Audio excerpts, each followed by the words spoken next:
यही नहीं, उन्होंने इमरान खान के खिलाफ बयानात पर शर्मिंदगी का इजहार करते हुए कहा, मुझे इमरान खान पर जाती हमला नहीं करना चाहिए था, हमारे अंदर भी ऐसे हैं जो तंजीम साजियों में फंस गए। लोग पूछते हैं तंजीम साजी का बताएं तो सर शर्म से झुक जाता है।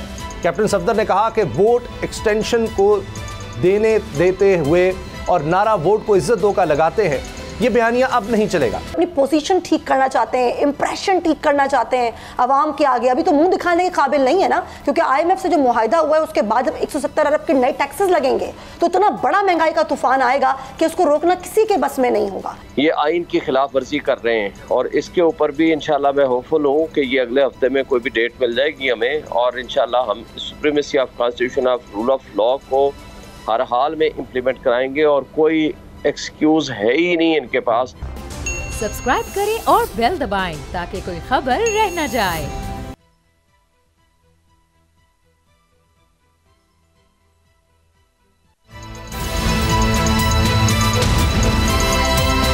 अब पता चला। बिस्मिल्लाहिर्रहमानिर्रहीम, अस्सलाम वालेकुम, मैं हूं मोहम्मद उसामा गाजी और आप देख रहे हैं अब पता चला। मिर्जा गालिब का शेर है, बल्कि उसका एक मिसरा है कि हुए तुम दोस्त जिसके दुश्मन उसका आसमां क्यों हो। ये मिसरा कैप्टन सफदर के ताज़ा तरीन बयान पर बिल्कुल सादिक आता है, जिसे कोई पार्टी पर खुद को हमला करार दे रहा है और कोई इसे मरीम नवाज की सदारत के खिलाफ बगावत। अपने ताज़ा तरीन इंटरव्यू में कैप्टन सफदर ने मरीम नवाज के वज़ीर आज़म बनने के ख्वाब को तोड़ दिया है। मौसूफ का कहना है कि मुस्तक़बिल करीब में तो मरीम नवाज को वज़ीर आज़म बनता नहीं देख रहा। इन्होंने दावा किया कि इंतखाबात 2025 में होंगे। कैप्टन साहब मरीम को पार्टी चीफ ऑर्गेनाइजर का ओहदा मिलने पर नाना दिखाई दिए। उनका कहना था कि चुप रहने दें, इस उम्र में मुनाफिकत और झूठ नहीं बोलना चाहते। यही नहीं, उन्होंने इमरान खान के खिलाफ बयानात पर शर्मिंदगी का इजहार करते हुए कहा, मुझे इमरान खान पर जाती हमला नहीं करना चाहिए था, हमारे अंदर भी ऐसे हैं जो तंजीम साजियों में फंस गए। लोग पूछते हैं तंजीम साजी का बताएं तो सर शर्म से झुक जाता है। कैप्टन सफदर ने कहा कि वोट एक्सटेंशन को देते हुए और नारा वोट को इज्जत दो का लगाते हैं, ये बयानिया अब नहीं चलेगा। इन्होंने इल्ज़ाम लगाया कि पार्टी रहनुमा नज़रिए पर नहीं चलते बल्कि अपनी सीट के लिए चापलूसी करते हैं। ताज़ा खबर यह है कि मरीम नवाज ने इस बयान पर अपने शौहरे नामदार की सरजनिश भी कर दी है और बतौर चीफ ऑर्गेनाइजर इन्हें आइंदा ऐसी बयानबाजी से रोक दिया है। लेकिन नाक़दीन इस बयान के ताने बाने नून लीग की टूट फूट से जोड़ रहे हैं। सच ये है कि इख्तिलाफ़ात और महंगाई करने का खौफ ही हुकूमत को इलेक्शन से रोक रहा है। आज का दिन इस हवाले से अहम है क्योंकि लाहौर हाई कोर्ट पंजाब में इलेक्शन की तारीख ना देने के खिलाफ फैसला महफूज कर चुकी है। मुतलक़ फैसला क्या हो सकता है, इसी से हम आगाज़ करेंगे। सुमैया रिजवान मेरे साथ हैं, कुछ देर में सदीक जान भी हमें ज्वाइन करेंगे। सुमैया, जिस तरह से हमने देखा कि ये केस अब चल रहा है और शायद वाज़े तौर पर हम नहीं कह सकते किस दिन आएगा फ़ैसला, लेकिन फ़ैसला महफूज हो चुका है। रिमार्क्स बड़े वाज़े थे कि 90 दिन के अंदर हर सूरत इलेक्शंस होने चाहिए, मगर कोई एक इदारा भी हमें नज़र नहीं आया जो लगे कि इलेक्शंस वक्त पर करवाने के हक़ में है। मैं एतजाज़ असद साहब को सुन रहा था, उन्होंने कहा जी आइन में दर्ज है नॉट लेटर देन 90 डेज़, एक है विद इन 90 डेज़, कहते हैं वो इतनी सख्त लैंग्वेज नहीं है, ये बहुत सख्त है, नॉट लेटर देन 90 डेज़, मतलब 90 दिन से ऊपर तो हो ही नहीं सकते। लेकिन हमने देखा ब्यूरोक्रेसी हो, दीगर इदारे हों, इलेक्शन कमीशन हो, गवर्नर से लेकर हुकूमत सब फरार चाहते हैं। तो अगर ये फैसला आ जाता है कि 90 दिन के अंदर इलेक्शन करवाने हैं और सदर तारीख दे दें, तो लगता है हुकूमत समेत उसके नीचे जितने इदारे हैं उनको बड़ी मुश्किल होगी और सुबकी भी।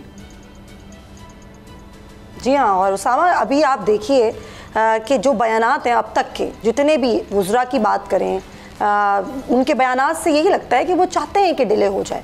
इलेक्शन कमीशन का फैसला आएगा और यकीनन इलेक्शन कमीशन का फैसला इसी तरीके से आगे माफ़ कीजिएगा जो लाहौर हाई कोर्ट का फैसला आएगा यकीनन यही आएगा कि तारीख दे। ज़ाहिर तारीख का ऐलान कोई अदालत ने तो नहीं करना ना, इलेक्शन की तारीख का ऐलान तो इलेक्शन कमीशन ने करना है, तो वो इलेक्शन कमीशन को ही कहा जाएगा कि वो तारीख का जल्दी ऐलान करे और ज़ाहिर 90 रोज़ के अंदर होनी चाहिए। लेकिन यहाँ पर एक चीज़ें मैंशन करना चाहती हूँ उसामा, कुछ दिनों पहले कौमी असम्बली में जो हमारे वज़ीर कानून हैं आज़म नज़ीर तारड़, उन्होंने इस बात का इजहार किया था कि ज़रूरी नहीं है कि 90 रोज़ में ही इलेक्शन हो, क्योंकि उन्होंने मिसालें दी थी। 1988 की उन्होंने एक मिसाल दी थी जब मुल्क में सैलाब आया था और उस वक्त भी इलेक्शन मुलतवी हुए थे।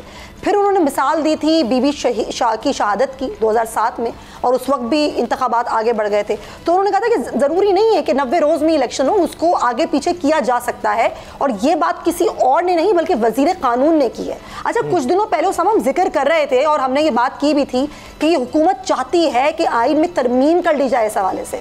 गो के 2/3 अक्सरियत तो नहीं है, लेकिन कोशिशें हो रही हैं। और ताख़ीर क्यों की जाए? क्योंकि वो अपना बयानिया मजबूत करना चाहते हैं, क्योंकि अपनी पोजीशन ठीक करना चाहते हैं, इंप्रेशन ठीक करना चाहते हैं अवाम के आगे। अभी तो मुंह दिखाने के काबिल नहीं है ना, क्योंकि IMF से जो मुआहिदा हुआ है उसके बाद जब 170 अरब के नए टैक्सेस लगेंगे तो इतना बड़ा महंगाई का तूफान आएगा कि उसको रोकना किसी के बस में नहीं होगा। और अभी तो ये बातें कर रहे हैं कि हम नहीं करेंगे, हम पेट्रोल पर टैक्सेस नहीं लगाएंगे, लेकिन करना पड़ेगा क्योंकि IMF कहेगा। तो फेस सेविंग चाहती है एक्चुअली हुकूमत, और वुज़रा की यही कोशिश है कि बयान ऐसा बनाया जाए, बयानिया ऐसा बनाया जाए, ऐसा माहौल बनाया जाए कि इलेक्शंस ना हो पाएं। अच्छा, ये भी एक बात हो रही है उसामा के सदर साहब जो हैं वो सिर्फ कौमी असम्बली के इलेक्शंस का कह सकते हैं, सूबाई असम्बली के इलेक्शंस के हवाले से वो तारीख नहीं दे सकते हैं। ठीक, हाँ जी। अच्छा, हमें शुएब शाहीन साहब ने ज्वाइन किया है सदर इस्लामाबाद, और बड़ी वाज़ेह तौर पर चीज़ों को समझाते हैं, बताते हैं और बिल्कुल आइन और कानून के साथ डट कर खड़े होते हैं। शुएब शाहीन साहब, बहुत शुक्रिया आपके वक्त का। सर, ये फरमाइए, ये अब मामला कितना लटकाया जा सकता है? लाहौर हाई कोर्ट ने तो फैसला महफूज कर लिया, कोई एक भी हमें इसमें फरीक नज़र नहीं आया, यानी दरखास्त गुजार तहरीक इंसाफ के अलावा, जो इलेक्शन के हक में हो। इलेक्शन कमीशन कहता है जी गवर्नर तारीख दें, गवर्नर कहते हैं जी मैंने तो तहलील ही नहीं की, मैं किधर से दे दूँ, वो इलेक्शन कमीशन की तरफ डालते हैं। कोई समझ नहीं आ रही कि इसका क्या रोल है। लगता सिर्फ यह है कि हर कोई आइन तोड़ने पर बज़िद है।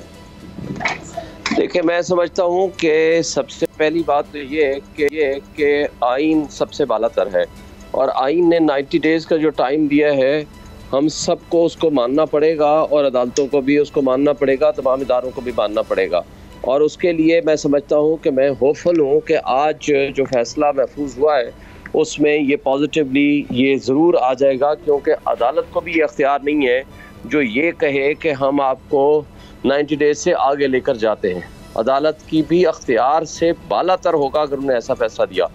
और मैंने इस्लामाबाद हाई कोर्ट बार की तरफ से भी पटिशन सुप्रीम कोर्ट में फ़ाइल कर दी है कि KP और ये पंजाब के इलेक्शन विद इन 90 डेज किए जाएँ, जहाँ तमाम मुख्तदर हल्के और तबके और ECP और ये गवर्नर्स और PDM ये मिली भगत करके ये आइन की खिलाफ वर्जी कर रहे हैं। और इसके ऊपर भी इंशाल्लाह मैं होपफुल हूँ कि ये अगले हफ्ते में कोई भी डेट मिल जाएगी हमें, और इंशाल्लाह हम supremacy of constitution of rule of law को हर हाल में इम्प्लीमेंट कराएंगे। और कोई एक्सक्यूज़ है ही नहीं इनके पास कि ये कहें कि हम इस वजह से या इस वजह से नहीं कर सकते, क्योंकि ये कॉन्स्टिट्यूशनल मैंडेट है, ये आइनी जिम्मेदारी है, और जो आइनी जिम्मेदारी पूरी नहीं करेगा that amounts to abrogation of the constitution। जी, हमारे ब्यूरो चीफ इस्लामाबाद के सदीक जान भी हमारे साथ हैं। सदीक, आप सवाल करें।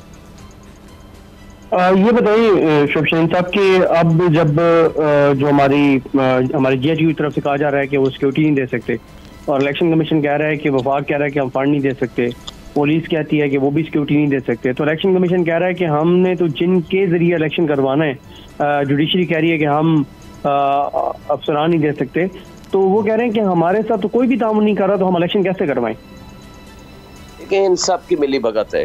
पहली बात तो ये है कि मैं जुडिशरी का नहीं लेता नाम। जुडिशरी तो इसलिए कहा उन्होंने कि पिछले साल भी जुडिशरी ने अपने बंदे नहीं दिए थे, उन्होंने यही कहा था कि जो एग्जीक्यूटिव के लोग हैं वो आप ले लें, और पिछले साल भी ऐसे ही, पिछली दफ़ा भी ऐसे ही हुआ था। जहाँ तक इस बात का ताल्लुक है कि गवर्नर्स को इम्पार्शल होना चाहिए था और इलेक्शन कमीशन को इम्पार्शल होना चाहिए था, वो है नहीं, और हमारे ये एस्टेब्लिशमेंट चाहती नहीं है इलेक्शन कराना, तो इसलिए ये सब एक दूसरे के ऊपर डाल रहे हैं। लेकिन क्या फिर 3 महीने बाद या 6 महीने बाद सबकी जिम्मेदारियाँ, अब तो कह रहे हैं ना 2 सूबों में नहीं करा सकते, हमारे पास नफरी पूरी नहीं है, कभी IG आ रहा है, कभी चीफ कमिश्नर आ रहा है, कभी कोई इदारा कह रहा है, तो जब पूरे पाकिस्तान में इलेक्शन होंगे तो क्या फरिश्ते उतरेंगे जो इलेक्शन कराने के लिए सब चीज़ें पूरी हो जाएंगी? क्या वो हमसायों से हम बंदे मंगवाएंगे जो नफरी कमी को पूरी करेंगे? ये मुमकिन ही नहीं है। इसलिए जब अदलिया पाबंद कर देगी, देखें जब इलेक्शन कमिश्नर इलेक्शन को अनाउंस करता है तो जो इंटरिम गवर्नमेंट होती है वो under the control of the election commission आ जाती है, तमाम एग्जीक्यूटिव अथॉरिटीज़ पाबंद हो जाते हैं उनके फैसलों को मानने की, और जो फैसला नहीं मानेगा तो उसकी एग्जीक्यूशन थ्रू कोर्ट भी हो सकती है। और दूसरी बात यह है कि अब चूँकि मैटर कोर्ट में चला गया है और कोर्ट इसमें डायरेक्शन देगी, तो सारे इदारे पाबंद हैं कोर्ट की डायरेक्शन के, और कोई एस्केप इनके पास है ही नहीं और ना ही हो सकता है। तो ये मैं नहीं समझता कि ये कोई हीले बहाने करें, कभी एक बात करें कभी दूसरी करें। फिर तो इसका मतलब है कि जो ज़ियाउल हक ने 90 डेज़ का वादा करके नहीं पूरा किया था, तो वही फिर ज़माना आप लेके आ रहे हैं ना। जब आइन के तहत आपने इलेक्शन नहीं कराने, आइन को मानना नहीं है, आइन के ताबे अगर आपने अपने काम नहीं करने, तो फिर वो कौन सी कॉन्स्टिट्यूशन या कौन सा डॉक्यूमेंट होगा या स्टैट्यूट होगा जिसके मुताबिक आप अपने मुल्क की भागदौड़ संभालेंगे या मुल्क की इंतज़ामी अमूर संभालेंगे। इंटरिम गवर्नमेंट वाले तो पोस्टिंग ट्रांसफ़र पे नहीं कर सकते, जो कि इलेक्शन एक्ट की प्रोविजन अगर आप देख लें, या अगर आप ख्वाजा आसिफ अली जजमेंट देख लें जो सुप्रीम कोर्ट ने कहा था, ये तो कोई मेजर स्टेप नहीं ले सकते। तो इसका मतलब है सारी मेजर पॉलिसीज जो है वो उसको स्टक कर दें। मुल्क पहले ही इकॉनमी आपके सामने है, जो गवर्नेंस है वो वर्स्ट है, ह्यूमन राइट्स वायलेशन पहले ही उरूज पे है, तो हम क्या करना चाहते हैं? पर्पस फिर यही होगा ना कि हम इनको इतना ज़्यादा मुल्क को ख़राब कर देंगे कि वापसी के रास्ते बंद हो जाएंगे। मेरा नहीं ख्याल कि कोई भी अदलिया जो है वो आंखें बंद करके इन चीज़ों से इनको नहीं कंसीडर करेगी, इसका या जुडिशल रिव्यू नहीं लेगी। जी सुमैया। अच्छा शुएब शाहीन साहब, ये तो आपने बात की बिल्कुल कि ये सारी सूरत हाल होगी, लेकिन वुज़रा का ये कहना कि ज़रूरी नहीं है, आइन में ये नहीं लिखा हुआ कि 90 रोज़ में जो है वो इंतखाबात कराना ज़रूरी है। पहली बात ये। दूसरी बात ये कि ये जो बात की जा रही है कि सदर पाकिस्तान सिर्फ कौमी असम्बली के इंतखाबात की तारीख दे सकते हैं, सूबाई असम्बली के इंतखाबात की तारीख नहीं दे सकते। सर ज़रा आप ये क्लियर करें, कानून में क्या है? पहली बात तो ये है कि ये जो वाज़े तौर पर लिखा हुआ है कि जब सूबाई असम्बलियाँ डिज़ोल्व होंगी तो उसका डेट देने का अख्तियार या जिम्मेदारी वो गवर्नर की है, लेकिन गवर्नर अगर अपनी जिम्मेदारी पूरी नहीं करेगा तो फिर आर्टिकल ये 105 आर्टिकल, और दूसरी बात आर्टिकल 224 के तहत फिर और इलेक्शन एक्ट के तहत फिर जिम्मेदारी हो जाती है इलेक्शन कमीशन ऑफ पाकिस्तान की। और अगर ये दोनों अपनी जिम्मेदारियाँ पूरी नहीं करेंगी तो फिर सदर पाकिस्तान की जो इनहेरेंट पावर्स हैं डेट देने की, उसमें ये नहीं लिखा कि सिर्फ कौमी असम्बली के देंगे या सूबाई असम्बली के देंगे, फिर वो अपनी inherent powers being head of the state इस्तेमाल। जी शुएब साहब, शुएब शाहीन साहब की आवाज़ नहीं आ रही। हम जी दोबारा कोशिश करते हैं शुएब शाहीन साहब से हम राब्ता करें और उनसे इसी हवाले से बात कर सकें, क्योंकि खुद भी जी शुएब साहब बात मुकम्मल कीजिएगा, सॉरी लाइन ड्रॉप हुई थी। जी मैंने कहा कि जब अब ये सदर पाकिस्तान की भी जिम्मेदारी है कि वो इलेक्शन एक्ट के तहत जो उन्होंने being head of the state लिखा है इलेक्शन कमीशन को खत, तो वो भी डेट दे सकते हैं। उसमें वाज़े तौर पर ये नहीं है कि वो सिर्फ इलेक्शन नेशनल असम्बली की डेट दे सकता है और सूबाई असम्बलियों की नहीं दे सकता। लेकिन अब चूँकि मैटर सब जुडिस हो गया है बिफोर द कोर्ट्स, अब कोर्ट के ऊपर पाबंदी है, या तो कोर्ट वो खुद डेट दे देगी, और या देखें कासिम सूरी वाले केस में क्या हुआ था, उन्होंने डेट दे के, क्योंकि वरना स्पीकर की इख्तियार है ना, वो आइन के तहत स्पीकर का इख्तियार है, उनके मामलात में आर्टिकल 69 के तहत वो इंटरफेयर कोई कोर्ट नहीं कर सकती। लेकिन चूँकि अनकॉन्स्टिट्यूशनल एक्ट बकौल कोर्ट के हो रहा था, तो उन्होंने खुद तारीख दी, उन्होंने कहा कि जी ये विदिन 24 आवर्स इलेक्शन करा के रिपोर्ट दें, और इसी तरह नो कॉन्फिडेंस क्वेश्चन पे इसी तरह कोर्ट कोई भी डेट फिक्स करके कह सकती है 90 डेज के अंदर अंदर, यानी फलां तारीख जो है वो डेट होगी और उस तारीख को इलेक्शन होंगे, और तमाम इदारे उसके पाबंद हैं उसको एग्जीक्यूट एंड इम्प्लीमेंट करने के। अच्छा, और ये जो हुआ है कि जो एक बात जो वज़रा कह रहे हैं कि 90 डेज में इलेक्शन कराने की कोई कंपल्सन नहीं है, आर्टिकल 105 बड़ा क्लियर है, क्योंकि इंटरम सेटअप होता ही डे टू डे अफेयर चलाने के लिए है। वो 91 डेज में भी नहीं जा सकता, उसके पास कोई अख्तियार नहीं है, ना इलेक्शन कमीशन के पास, ना गवर्नर के पास, ना सूबाई हुकूमत के पास, कि वो इसको इंटरम सेटअप बनाएं और वो नॉमिनीज के जरिए इस सेटअप को चलाते रहें। जी शुएब साहब, तीन मेरे बुनियादी नुक्ते हैं सवाल के। एक तो ये कि आप भी गए हैं इस्लामाबाद, हाई कोर्ट बार चली गई है सुप्रीम कोर्ट में, सुप्रीम कोर्ट के सदर जो हैं वो ये पिटीशन लेकर गए हैं, कहा जा रहा है जी ये जुडिशल एक्टिविज्म की तरफ आप ले जा रहे हैं, जबकि वकला तंजीमें कह रही हैं हम भी एहतजाज करेंगे अगर 90 दिन के अंदर इलेक्शन ना हुए। तो अब ये तो 3-4 दिन में अगर नहीं अनाउंस होती डेट तो फिर तो इलेक्शन शेड्यूल मुतासर हो जाएगा, स्क्रूटनी का अमल काफ़ी उसके लिए हफ्ते चाहिए होते हैं। एक तो ये कि इसका जवाब दे दें, ये जो तनकीद हो रही है कि जुडिशल एक्टिविज्म की तरफ जा रहे हैं, आप क्यों ले गए हैं दरखास्त के जी 90 दिन के अंदर इलेक्शन करा जाए, और वकला इस पर क्यों ये कह रहे हैं जी हम एहतजाज करेंगे। दूसरा, अगर नहीं होते तो जो जो इसमें शामिल होगा इलेक्शन ना करवाने में, क्या उस पर आर्टिकल 6 लग सकता है। तीसरी बात यह कि वजारत दाखिला कह रही है कि मुल्क में मल्टी डायमेंशनल चैलेंजेस हैं, दहशतगर्दी की तमाम तंजीमें एक्टिव हैं, बहुत ज़्यादा हमारे ऊपर प्रेशर है, इलेक्शन इस वक्त नहीं हो सकते, यानी कोई अफ़गानिस्तान से या पता नहीं इराक, शाम और लिबिया, पता नहीं कौन कौन से, यमन, इनसे भी खौफनाक सूरत हाल है। ये बाकायदा लिख कर इलेक्शन कमीशन को दिया है कि बिल्कुल करीब ना जाएँ, इस वक्त मुल्क के हालात मुतहम्मिल नहीं हो सकते कि आइन पर कोई अमल दरामद हो सके इस तरह का। देखिए पहली बात तो ये है कि ये जो फरमा रहे हैं कि जुडिशल एक्टिविज्म वाली बात, जब भी हमने सुप्रीमेसी ऑफ कॉन्स्टिट्यूशन और रूल ऑफ लॉ के लिए तहरीक चलाई थी, उसका मकसद सिर्फ इफ्तिखार मोहम्मद चौधरी या उनको बहाल कराना मकसद नहीं था। हमारा मकसद सिर्फ और सिर्फ supremacy of constitution rule of law के लिए था। अब जहाँ वायलेशन ऑफ द कॉन्स्टिट्यूशन होगा, यहाँ एप्लीकेशन ऑफ कॉन्स्टिट्यूशन होगा, तो हम वकला ही हैं जिन्होंने इसके लिए स्ट्रगल करनी है और जद्दोजहद करनी है। हम तो आइन की बालादस्ती के लिए कोर्ट में गए हैं कि जो पार्टी भी जीते, लेकिन आइन के ताबे हैं सब, आइन के मुताबिक इलेक्शन कराने चाहिए। ये कोई मार्शल लॉ तो है नहीं, आइन तो एब्रोगेट नहीं हुआ, आइन तो सस्पेंड नहीं हुआ कि इसको हम नहीं मानते। जो भी कह दे, तमाम ताकतें कह दें कि जी हम आइन को नहीं मानते, तो फिर इसका मतलब कौन होगा? फिर आखिरी सहारा जो कस्टोडियन ऑफ द कॉन्स्टिट्यूशन है या जिन्होंने ओथ ली हुई है कि टू प्रिजर्व द कॉन्स्टिट्यूशन, वो ज़ाहिर दुश्मन है, इसलिए हम गए हैं। और सदर सुप्रीम कोर्ट बार मेरे वन ऑफ द काउंसिल है, एडवोकेट हैं, इस इस्लामाबाद हाई कोर्ट की तरफ से आर्टिकल 6 क्या लग सकता है? तो आर्टिकल 6 लग सकता है अगर इलेक्शन जानबूझकर नहीं करवाए जाते? देखें, ये अगर आइन को पामाल किया जाए और आइन को यानी एक तरह से एब्रोगेट कर दिया जाए, तो बिल्कुल आर्टिकल 6 लगता है। जानबूझ के कोई मैं आइन को ही मानता या आइन को मैं सेटिसाइड करता हूँ, मेरे पास अख्तियार है कि आइन के मुताबिक मैंने चीज़ें चलानी है या आइन से ज़्यादा चीज़ें चलानी है।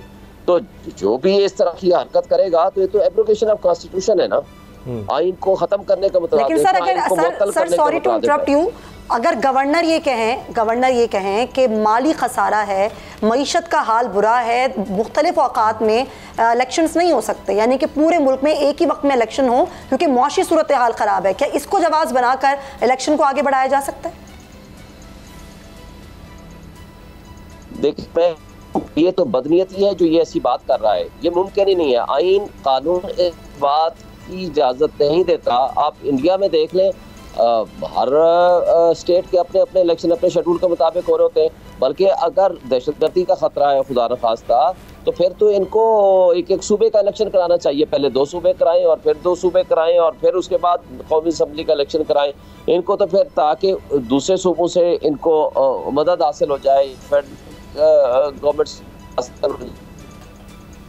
को। और जहाँ तक ये क्या करें कि जी इनको इकोनॉमिक प्रॉब्लम है, तो ये कौन इनको कहते हैं 83 वजीर व मुशीर जिसमें से 40 के पास कोई नहीं है, वो बैठ के कि इस मुल्क को क्या कर रहे हैं।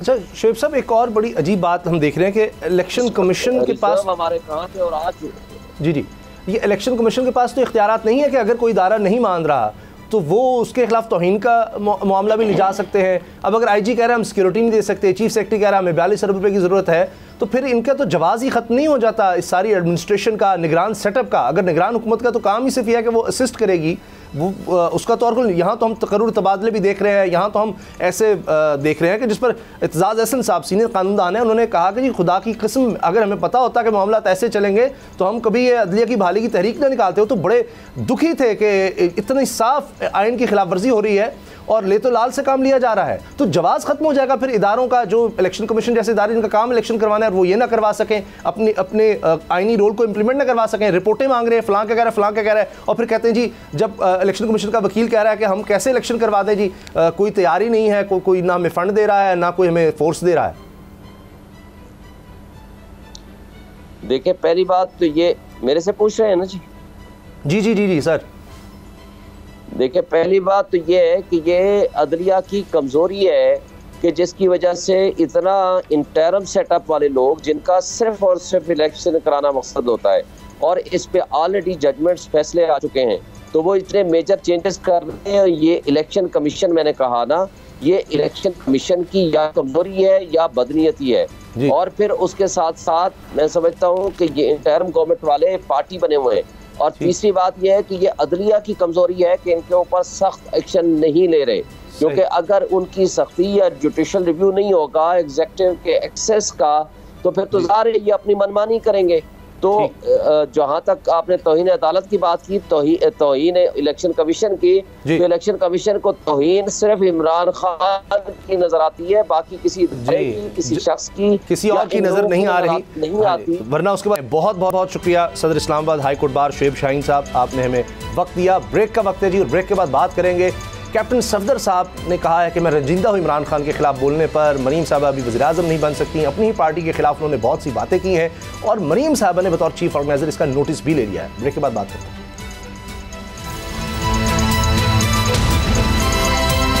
अब पता चला।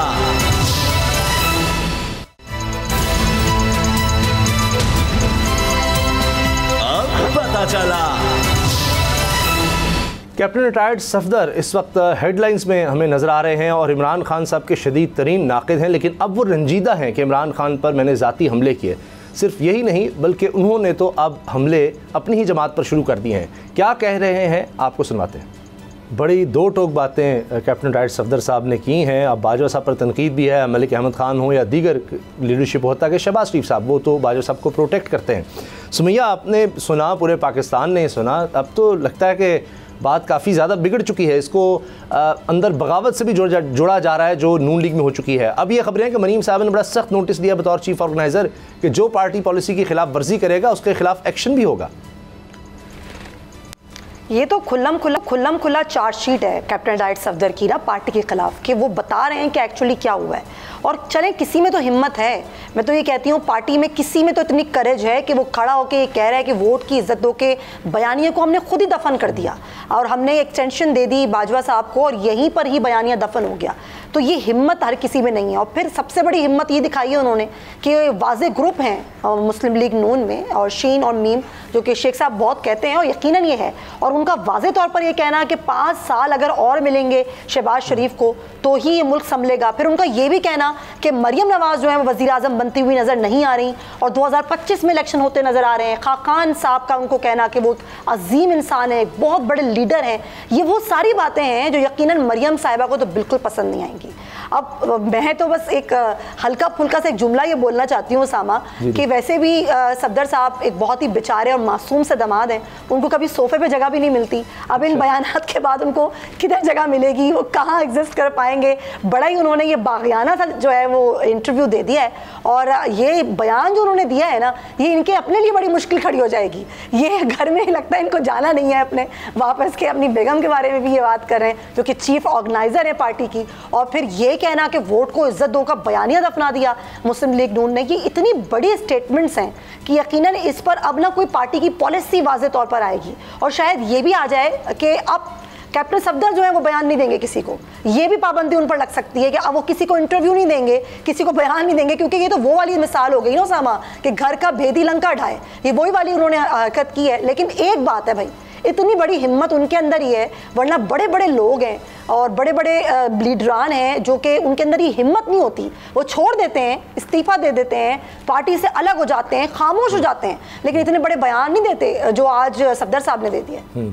अब सुनिए, जिस तरह आपने बड़ी ये ज़बरदस्त बात की कि सारा कुछ कैसे हुआ, वो तो उसके चश्मदीद गवाह हैं कैप्टन रिटायर्ड सफदर साहब, और वो बता रहे हैं कि जो लोग छोड़ गए वो ठंडे गर्म पानी की भी बात कर रहे हैं। और इससे पहले मुस्तफ़ा नवाज़ खोखर साहब ने कहा था कि गुड़ कहीं बाहर से भी डाला गया।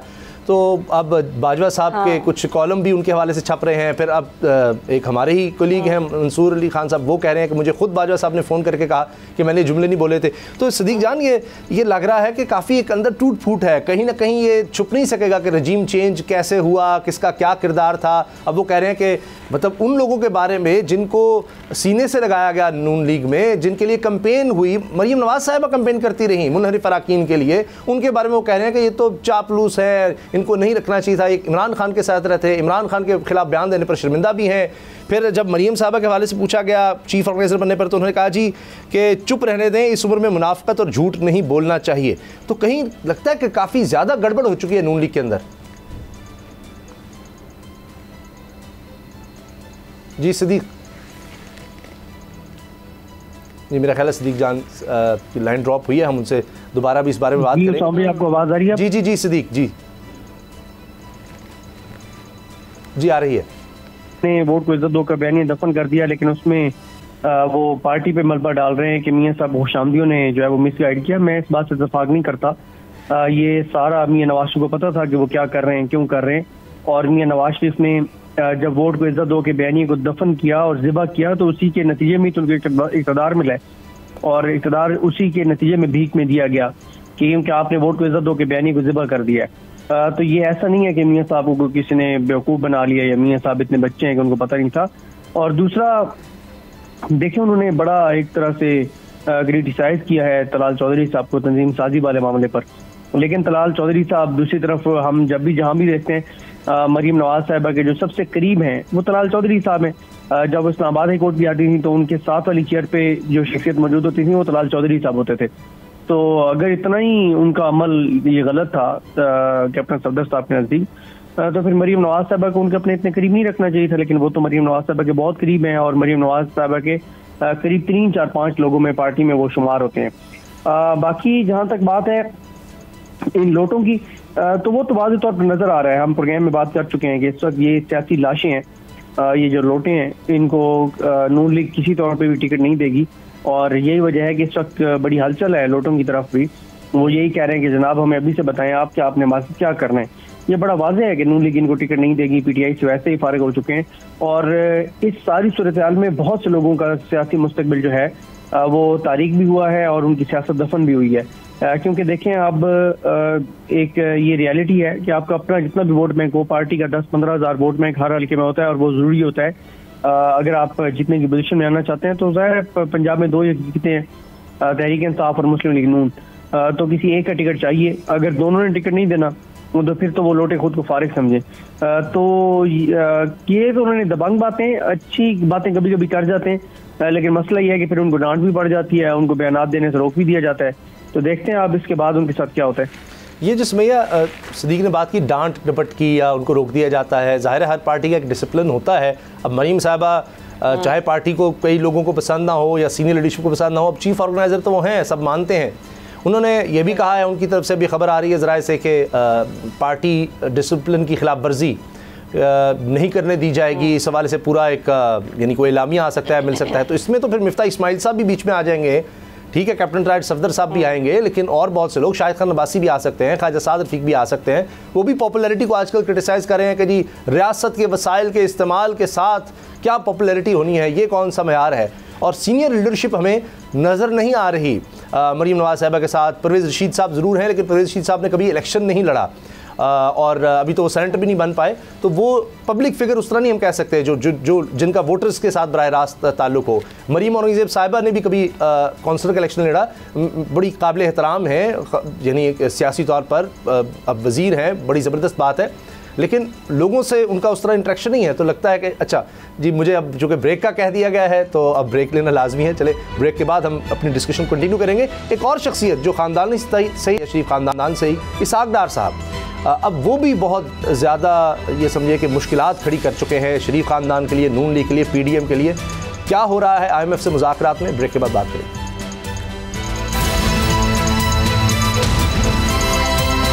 अब पता चला।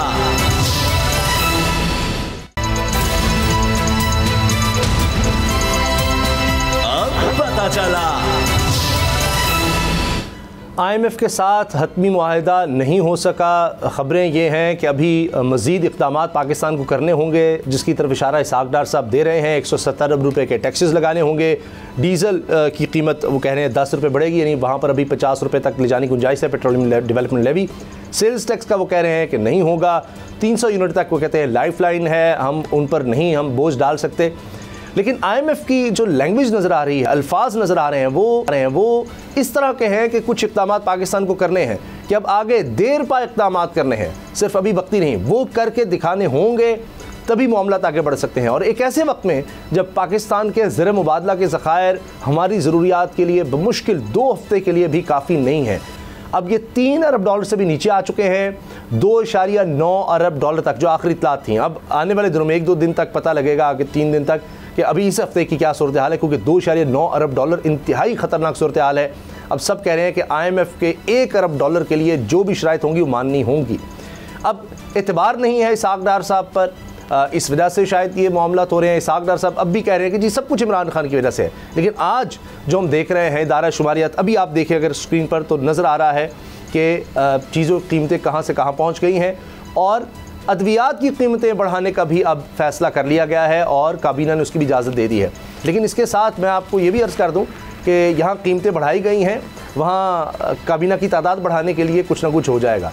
तो एक तरफ लोगों के लिए मुश्किलात हैं और अभी पता नहीं जितने लोग रह गए हैं उनको शायद और काबीना में शामिल किया जाएगा। सुमैया, किसी तरह से इसहाक डार साहब लग नहीं रहा कि कोई भी रिलीफ देने की पोजीशन में हैं। आए तो वो इसीलिए थे कि पता नहीं क्या कुछ कर देंगे, सब कुछ ठीक हो जाएगा, लेकिन उनके आने के बाद ज़रब मुबादला के ज़खायर मज़ीद गिरे हैं, महंगाई मज़ीद बढ़ी है, हमारा कारोबार बहुत ज़्यादा तबाह हुआ, नुकसान हुआ, और अब कोई रोड मैप भी नहीं वो दे पा रहे कि आगे करना क्या है। बिल्कुल उसामा, और ये बाजवा साहब तो मईशत के एक्सपर्ट समझे जाते थे ना, जिनके नाम पर लोगों को डराया जाता था कि भाई इसहाक डार साहब आ जाएंगे तो ये हो जाएगा, इसहाक डार साहब आ जाएंगे तो वो हो जाएगा। डार साहब भी खुद ये कहते थे कि मेरे डर से डॉलर जो है वो नीचे जाना शुरू हो गया है। लेकिन उसामा ऐसा तो कुछ भी नहीं हुआ ना।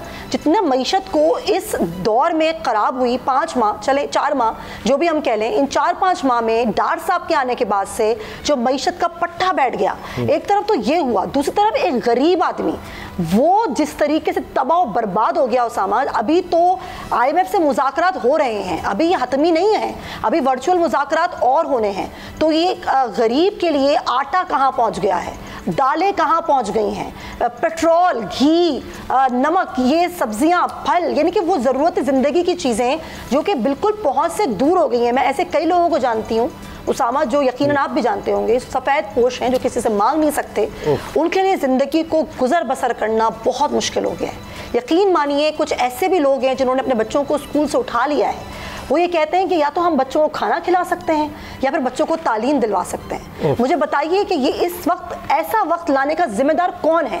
रेजीम चेंज ऑपरेशन के बाद से लेकर ये कहना उस वक्त कि जी क्योंकि मुल्क बहुत ही मईशत ख़राब हो जाती, इमरान खान साहब मुल्क के लिए ख़तरनाक थे, तो ये लोग क्या थे? मेरा सवाल ये है कि ये लोग क्या हैं जिन्होंने मईशत का इतना बुरा हाल कर दिया कि अब संभलने में नहीं आ रही और यकीनन आगे भी संभलने में नहीं आएगी। ये कुछ डॉलर जो कि IMF देगा, इससे क्या हमारी मईशत संभल जाएगी? क्या एक आम आदमी के लिए ज़िंदगी गुजारना आसान हो जाएगा? मेरा सवाल ये है कि क्या वो जो रोटी 2 वक्त की खाया करता था गरीब आदमी, वो 1 वक्त की रोटी पर आ गया है कि आप उसको 2 वक्त की रोटी भी फराहम कर सकेंगे? क्या आप उसके लिए चीज़ों को सस्ता कर सकेंगे? क्या आप बिजली का जो आपने रेट बढ़ा दिया है, जो आप बार बार कह रहे हैं कि टैरिफ नहीं बढ़ाएंगे, वो बढ़ा दिया है, क्या आप उसको कम कर सकेंगे? या पेट्रोल कम कर सकेंगे? क्या किराए कम कर सकेंगे? ये सब कुछ आप कर सकेंगे? नहीं कर सकेंगे, क्योंकि आपके पास कोई प्लान नहीं था, ना है और आगे नहीं होगा। फिर ये कहना कि ये सब कुछ इसहाक डार सब सही कर सकते हैं, तो ऐसा बिल्कुल भी नहीं हो उसामा। ये गलतफहमी या खुशफहमी जिसकी भी थी ना कि डार साहब सब कुछ ठीक कर देंगे या PDM की जमातें मुल्क को सही चला सकती हैं, गलतफहमी या खुशफहमी यकीनन अब दूर हो चुकी होगी अच्छे तरीके से। लेकिन मरीम साहब तो कहती है हमें बहुत तकलीफ़ होती है जब महंगाई होती है, 1 रुपया भी ऊपर जाता है तो हमें बहुत ज़्यादा, रायवंड में महल्लात में बैठे हुए उनको तकलीफ़ महसूस होती है। वहाँ उनके वालिद साहब नवाज़ शरीफ साहब को लंदन में एवनफील्ड महल्लात में बैठे हुए, वहाँ उनको नींद नहीं आती, चैन नहीं आता। शहबाज शरीफ साहब कहते हैं मैं रातों को सो नहीं सकता, लेकिन उसके बावजूद बड़ी मुश्किल से ये वो फ़ैसले ले रहे हैं, बड़ी तकलीफ़ में वो हैं। शायद जितना एक आम आदमी तकलीफ़ महसूस कर रहा है उससे ज़्यादा बज़ाहिर ऐसे लगता है उनके जुमलों से तो कि वो बहुत ज़्यादा तकलीफ़ महसूस कर रहे हैं। लेकिन अभी सिद्दीक जान जो माहिर मईशत हैं वो ये कह रहे हैं कि ये जो कुछ अभी हमारे सामने कुछ भी नहीं है, अभी आने वाले दिनों में या असल जो इम्पैक्ट हमें नज़र आना शुरू होगा वो मार्च में है। एक तूफ़ान है जिसको बयान नहीं किया जा सकता जो कुछ मार्च में होने वाला है, क्योंकि जो IMF की शराइत जिस तरह वो जाते हुए कह गए IMF के जी अभी आप पहले मान लें मुकम्मल चीज़ें, उसके बाद माहिदे की तरफ आइएगा, तो अभी तक ये चीज़ें नहीं हो सकी। तो आप ये जो इसहाक डार साहब का सबसे ज़्यादा होता था कि जी डॉलर कंट्रोल कर रहे हैं, 100 रुपया तो वो भी बढ़ गया, तो कोई एक चीज़ भी नहीं है बताने को।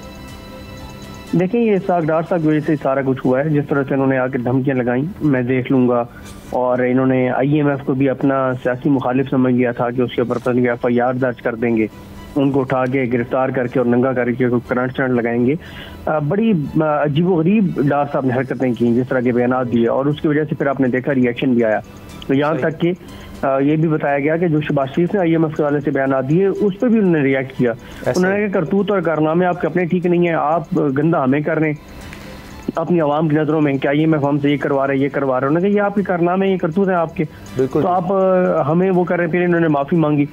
उसके अलावा आप देखें इससे ज्यादा एम्बेरसमेंट क्या हो सकती है कि हमने उनको कहा कि हमें इस मुल्क के पैसे मिलेंगे। IMF के वफद ने उन मुल्कों के सफीरों से मुलाकातें की और उनसे पूछा कि आप इतने पैसे देंगे इनको। अब तो इससे ज्यादा एम्बेरसमेंट क्या हो सकती है? बिल्कुल सही, एम्बेरसमेंट इससे ज्यादा क्या होगी कि मिफ्ता इस्माइल कह रहे हैं कि किसी अहल आदमी को ले आना था, अगर आपने मुझे निकालना ही था किसी और को ले आते। जब सोच ही उल्टी हो, सागडार के बारे में उन्होंने लफ्ज़ बोले, सोच ही उल्टी होगी तो फिर बेहतरी कैसे आएगी।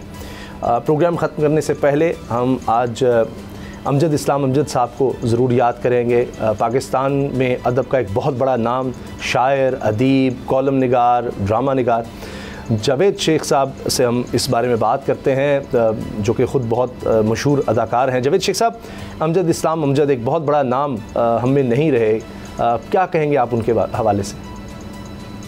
अमजद इस्लाम अमजद साहब पाकिस्तानी अदब में एक बहुत बड़ा नाम, जिन्होंने जो बेशुमार ड्रामे लिखे, बेशुमार गज़लें, शेर व शायरी, क्या बात थी। मैं समझता हूँ कि पाकिस्तान के बहुत से लोग, करोड़ों लोग उनसे प्यार करते, और आज वो सारे लोग दुखी हैं कि आज अमजद इस्लाम अमजद साहब हम में नहीं है। ये बहुत बड़ा लॉस है जो कि कभी पूर्ण नहीं हो सकता, सही। अल्लाह मियाँ जी, अल्लाह ताला उनको अपने जवार रहमत में जगह दे, अल्लाह ताला उनकी मग़फ़िरत फरमाए, उनके दर्जात बुलंद करें। जावेद शेख साहब, बहुत शुक्रिया आपके जज्बात और ख़यालात का, दुआ में याद रखिएगा। इजाज़त दीजिए, अल्लाह हाफ़िज़।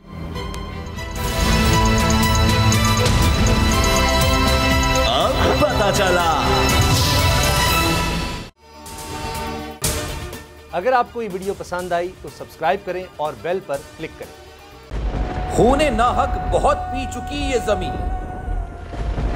अब कोई दिन में ये खून उगलने को है। खत्म हो जाएगी ये तमाशागरी, वक्त पलटेगा रोजे जजा की तरह। ये जो पेशावर में ताजा लहू है बहा, एक क़यामत करेगा फलक पर बपा। गम की सलमनाक घड़ी में बोल सानह पेशावर में शहीद होने वालों के लवाहिकीन के साथ। सब्सक्राइब करें और बेल दबाएं ताकि कोई खबर रह न जाए।